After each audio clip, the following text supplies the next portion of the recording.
Please read the following warning. This video is dedicated to the men and women who served in Vietnam, and we greatly appreciate their heroism.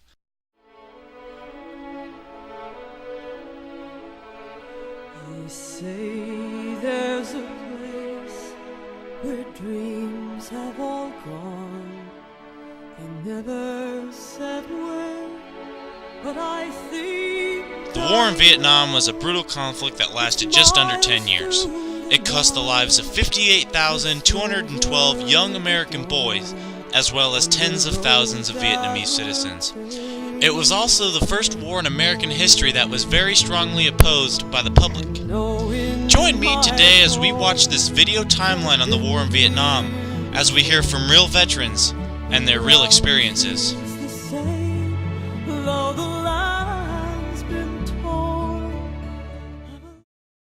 On August 2, 1964, three North Vietnamese torpedo boats allegedly attacked the USS Maddox in the Gulf of Tonkin. Immediately following the event, President Lyndon Johnson had to address the nation. It is my duty to the American people to report that renewed hostile actions against United States ships on the high seas in the Gulf of Tonkin have today required me to order the military forces of the United States to take action in reply. 7 months after the Gulf of Tonkin incident, with intent that his plan will be completed, President Johnson on March 2, 1965, orders the first United States troops to South Vietnam to serve as advisors to their military.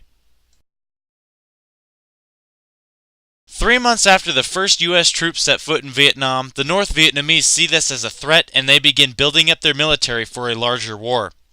On the week before July 28, 1965, General Westmoreland, the commanding general, meets with President Lyndon Johnson to discuss their options. And on July 28, 1965, President Lyndon Johnson makes his decision, and he addresses it to the nation. I have asked the commanding general, General Westmoreland, what more he needs to meet this mounting aggression. He has told me, and we will meet his needs.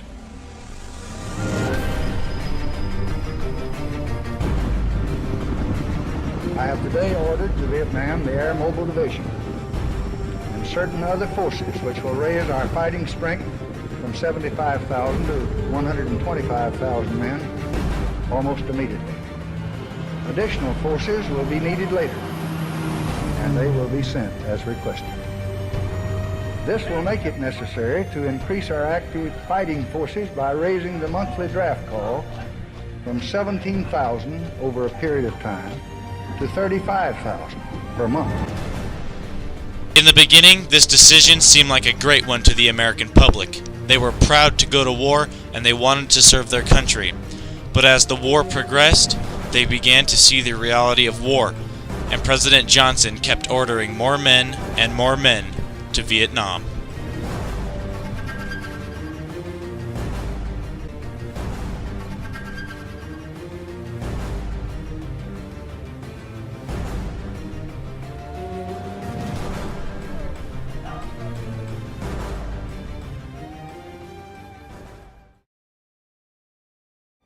I had never been to war. In fact, I didn't understand what war was all about. So obviously we were very, very apprehensive about this. But everybody thought in the back of their mind that the war was going to be over. It wouldn't take long for us to show up with our awesome firepower and do the things that we had demonstrated out in our training ranges that would bring the enemy to his knees. They weren't going to be able to sustain themselves with this awesome capability of the American forces. On March 8, 1965, President Lyndon Johnson approved Operation Rolling Thunder. Rolling Thunder was devised to bomb North Vietnam into submission and destroy their will to fight. Military pilots would bomb military encampments, oil pipelines, and anything that was of use to them. The operation was only supposed to take 8 weeks. Keith Conley, an American hero, was a pilot during Operation Rolling Thunder.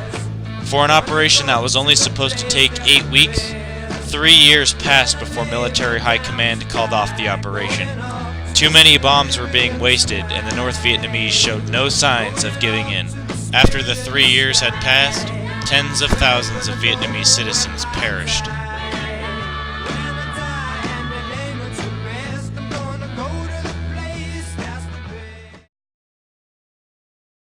I'm gonna go to Vietnam. I'm gonna kill some Viet Cong. Ha! Well, this take effect on you.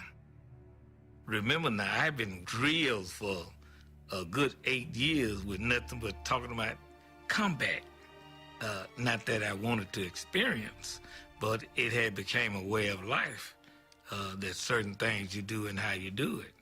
And actually combat is the only way this is going to be tested.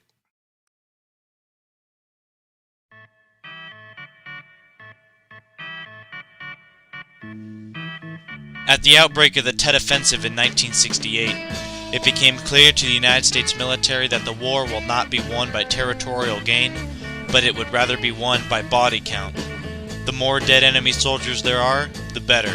To do this, the United States had to come up with a new tactic, a tactic called search and destroy. Search and destroy involved men being airlifted to suspected Viet Cong locations all across Vietnam. They would be dropped off and they would hunt the Viet Cong day and night. And if they happened to catch up with Viet Cong, they would kill every last one of them. For soldiers, this meant endless marches, dehydration, little rest, malaria, and the famous poisonous snake, the two-step snake. Its name famous for the amount of steps a victim can take before he falls over dead. Charles Brown, who was also an American hero, was unlucky enough to have to lead a platoon of men on one of these missions. While these young boys were out on patrol, the VC were hiding in plain sight. They were dressed as normal civilians so the United States could not tell who was a VC and who wasn't. They also had many scouts and sympathizers that would let them know where the Americans were at all times. When word came that the Americans were close and the VC needed to relocate, they would lay dozens of mines, explosives, and booby traps that would kill Americans. Many Americans breathed their last to these deadly devices. The emergency call indicated that there are 3 injured, wounded GIs. We're on our way, flying above what has to be considered insecure, hostile territory.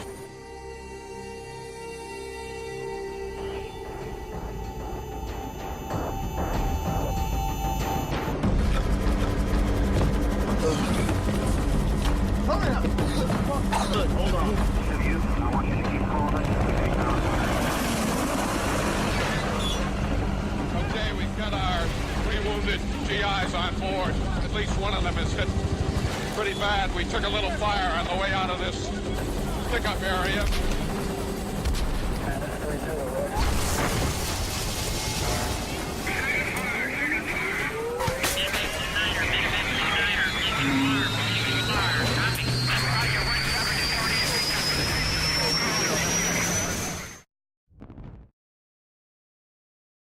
Once the American public heard of the Tet Offensive, public support began to go down, and people began to realize what the war was really like.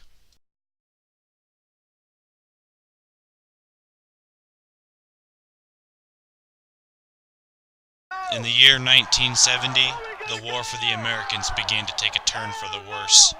Public support for the war began to go down drastically.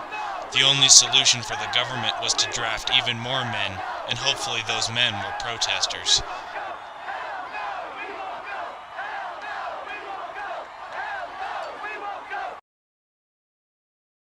On April 30th, President Nixon announces that he had been bombing Cambodia to stop the North Vietnamese on the Ho Chi Minh Trail. Restraint unprecedented in the annals of war.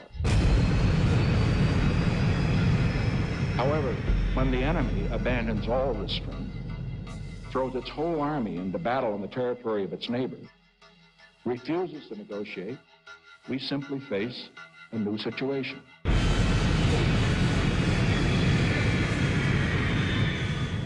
In these circumstances, any president who failed to act decisively would have betrayed the trust of his country and betrayed the cause of world peace.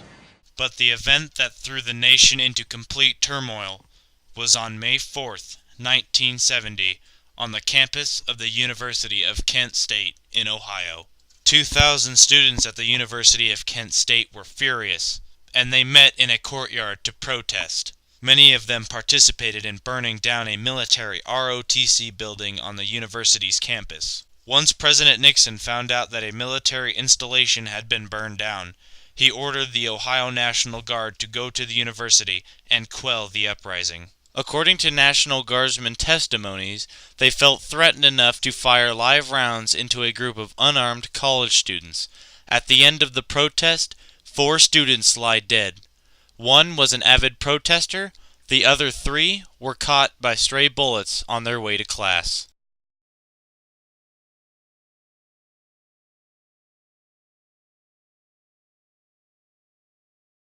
Meanwhile, in Vietnam, things are not going any better. Desertion is a popular topic between the service members now, and more importantly, casualty rates are growing constantly.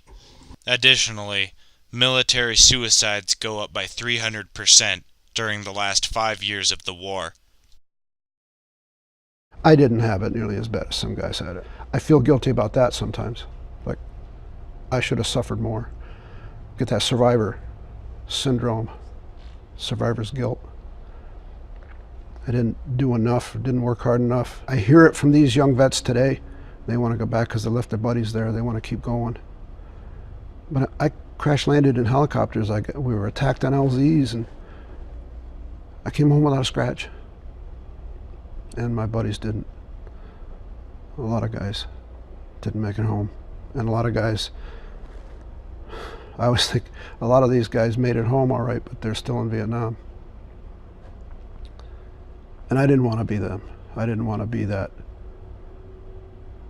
person that didn't come home completely. On April 19, 1971, Vietnam vets against the war converge in Washington, D.C. to protest directly to Congress. Future presidential candidate John Kerry is there himself, and he is elected to speak to Congress. Each day, to facilitate the process by which the United States washes her hands of Vietnam, someone has to give up his life, so that the United States doesn't have to admit something that the entire world already knows, so that we can't say that we've made a mistake. And we are asking Americans to think about that. Because how do you ask a man to be the last man to die in Vietnam?